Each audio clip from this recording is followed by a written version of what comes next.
Hello viewers, notebook IAS के daily quiz programme में आज का पहला प्रश्न है, निम्नलिखित कथनों पर विचार करें।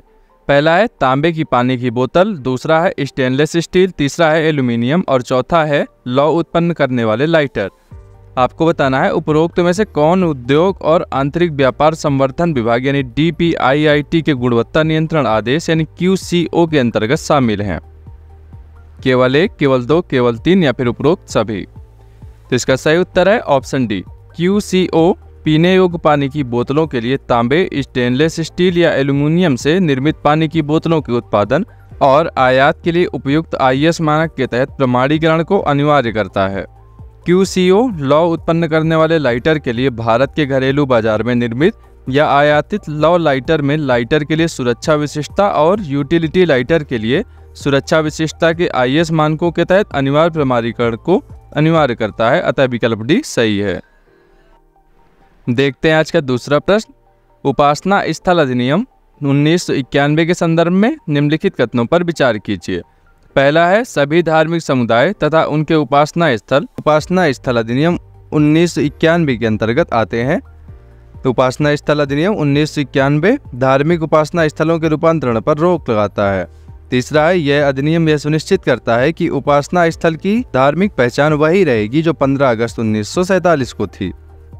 उपयुक्त में से कितने कथन सही है? केवल एक, केवल दो, सभी तीन या फिर कोई भी नहीं। तो इसका सही उत्तर है ऑप्शन डी।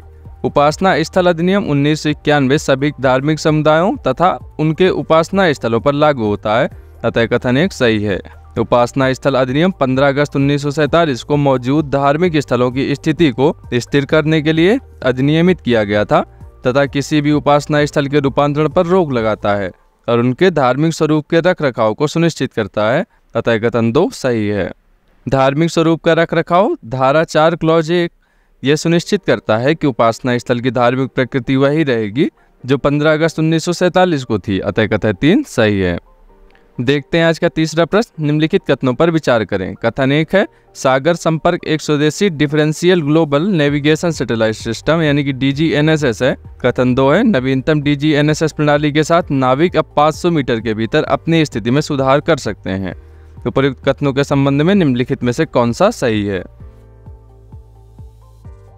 तो इसका सही उत्तर है ऑप्शन सी। सागर संपर्क एक स्वदेशी differential global navigation satellite system यानी कि DGNSS है, अतः कथन 1 सही है।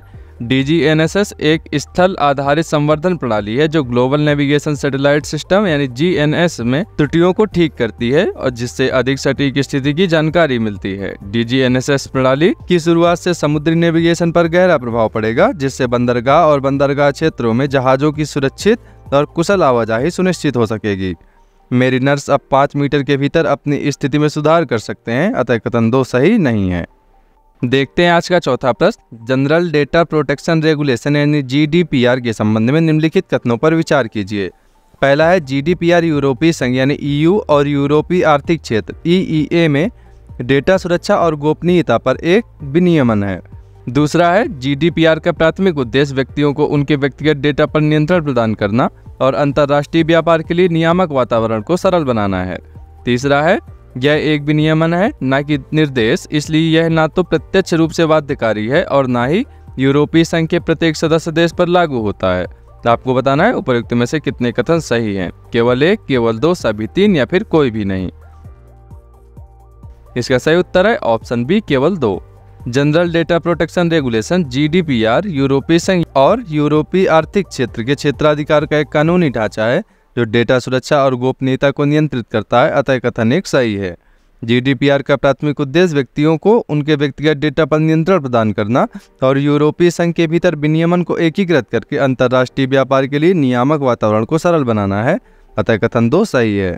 तीसरा है यह एक विनियमन है न कि निर्देश है, इसलिए यह प्रत्यक्ष रूप से बाध्यकारी है और यूरोपीय संघ के प्रत्येक देश सदस्य देश पर लागू होता है, अतः कथन 3 सही नहीं है। चलिए देखते हैं आज का पांचवा प्रश्न। उपतट मेघ के संदर्भ में निम्नलिखित कथनों पर विचार कीजिए। पहला है एक उपतट मेघ या आर्कस क्लाउड प्रायः गरज के साथ सबसे आगे बनता है। दूसरा है यह एक प्रकार का निचला क्षैतिज मेघ निर्माण है जिसकी विशेषता ठोस मेघ की स्पष्ट रूप से परिभाषित रेखा होती है। तीसरा है उपतट मेघ तब बनते हैं जब गर्म तथा विरल हवा को हवा द्वारा ठंडे वायु द्रव्यमान में धकेल दिया जाता है। उपरोक्त में से कितने कथन सही नहीं है? केवल एक, केवल दो, सभी तीन या फिर कोई भी नहीं। तो आपका ऑप्शन है उत्तर ए, केवल एक। एक उपतट मेघ या सेल्फ क्लाउड या आर्कस क्लाउड प्रायः गरज के साथ सबसे आगे बनता है, अतः कथन एक सही है। यह एक प्रकार का निचला क्षैतिज मेघ निर्माण है जिसकी विशेषता ठोस मेघों की स्पष्ट रूप से परिभाषित रेखा होती है, अतः कथन 2 सही है।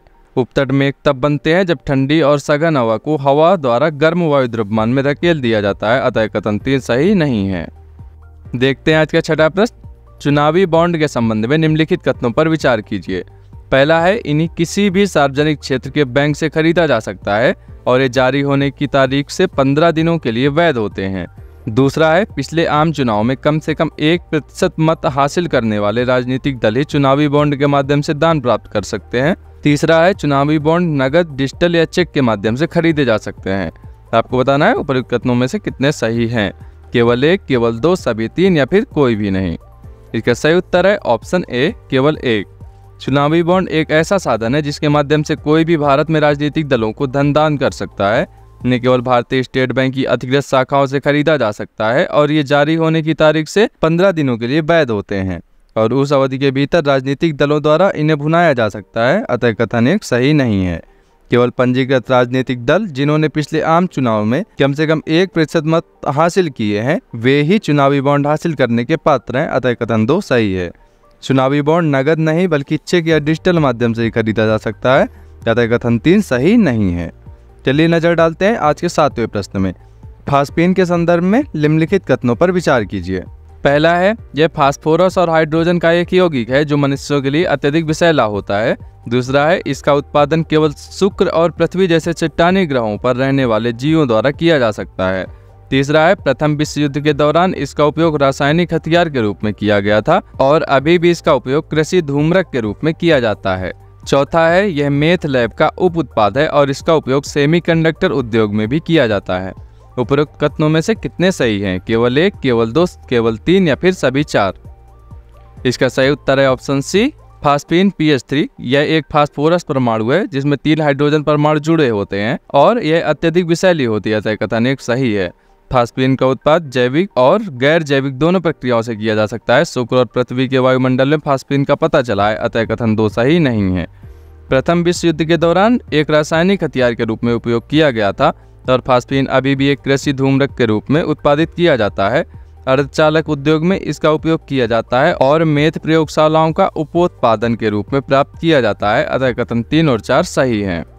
देखते हैं आज का 8वां प्रश्न। यमुना नदी के संबंध में निम्नलिखित कथनों पर विचार कीजिए। पहला है, यह गंगा की प्रमुख सहायक नदियों में से एक है और यमुना गंगा मैदान का अभिन्न अंग है।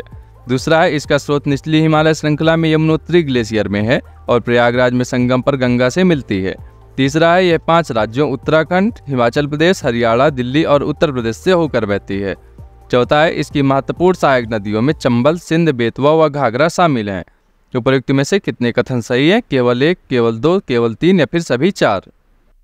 तो इस प्रश्न का सही उत्तर है ऑप्शन सी, केवल 3। परिचय। यमुना नदी उत्तर भारत में गंगा की प्रमुख सहायक नदियों में से एक है। ये विश्व के व्यापक जलोढ़ मैदानों में से एक यमुना गंगा मैदान का एक अभिन्न भाग है, अतः कथन एक सही है। स्रोत। इसका स्रोत निचली हिमालय पर्वतमाला में बंदरपूंछ शिखर के दक्षिण पश्चिमी किनारों पर 6387 मीटर की ऊंचाई पर यमुनोत्री ग्लेशियर में स्थित है। यह उत्तराखंड, हिमाचल प्रदेश, हरियाणा और दिल्ली से प्रवाहित होते हुए उत्तर प्रदेश के प्रयागराज में संगम स्थल पर गंगा में मिल जाती है, अतः कथन 2 और 3 सही है। महत्वपूर्ण बांध। लखवार व्यासी बांध उत्तराखंड, ताजेवाला बैराज बांध हरियाणा आदि महत्वपूर्ण है। महत्वपूर्ण सहायक नदियाँ चंबल, सिंध, बेतवा और केन है। घाघरा यमुना नदी की सहायक नदी नहीं है बल्कि गंगा नदी की सहायक नदी है, अतः कथन 4 सही नहीं है। नजर डालते हैं आज के 9वें प्रश्न में। इंडिया मोबाइल कांग्रेस यानी IMC के संबंध में निम्नलिखित कथनों पर विचार कीजिए। पहला है, इंडिया मोबाइल कांग्रेस IMC 2023 एक वार्षिक कार्यक्रम है जो मोबाइल और डिजिटल प्रौद्योगिकी क्षेत्र में नवीनतम प्रगति और नवाचारों को प्रदर्शित करता है। दूसरा है, IMC 2023 का विषय ग्लोबल डिजिटल इनोवेशन है। उपरोक्त में से कौन सा से कथन सही है अथवा हैं? केवल एक, केवल दो, एक व दो दोनों या फिर इनमें से कोई नहीं? इसका सही उत्तर है option C. India mobile congress IMC 2023 एक प्रमुख वार्षिक कार्यक्रम है जो मोबाइल और डिजिटल प्रौद्योगिकी क्षेत्र में नवीनतम प्रगति और नवाचारों को प्रदर्शित करता है। यह उद्योग के अभिकर्ताओं, नीति निर्माताओं, प्रौद्योगिकी उत्साही और हितधारकों के लिए एक साथ आने और डिजिटल परिदृश्य के भविष्य पर चर्चा करने के लिए एक मंच के रूप में कार्य करता है तथा यह कथन एक सही है।